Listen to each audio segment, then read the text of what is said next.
شروع ساتھ نام اللہ بخشش کرنے والے مہربان کے۔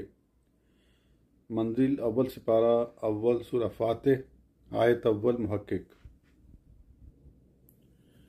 مسلمان لوگ ایسا کہتے ہیں کہ یہ قرآن خدا کا کلام ہے، لیکن اس قول سے معلوم ہوتا ہے کہ اس کے بنانے والا کوئی دوسرا ہے، کیونکہ اگر خدا کا بنایا ہوتا تو شروع ساتھ نام اللہ کے ایسا نہ کہتا، بلکہ شروع واسطے ہدایت انسانوں کے ایسا کہتا۔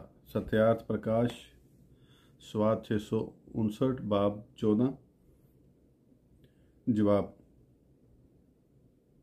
کسی چیز پر اعتراض کرنے کے لیے پہلے اس کی واقفیت حاصل کرنا چاہیے، لیکن معترض قرآن پاک سے محض نابلد ہے، حتیٰ کہ اس کو یہ بھی خبر نہیں کہ قرآن پاک خود اپنی نسبت کلام الہی ہونے کی شہادتیں دے رہا ہے اور ایسی زبردست براہین پیش فرما رہا ہے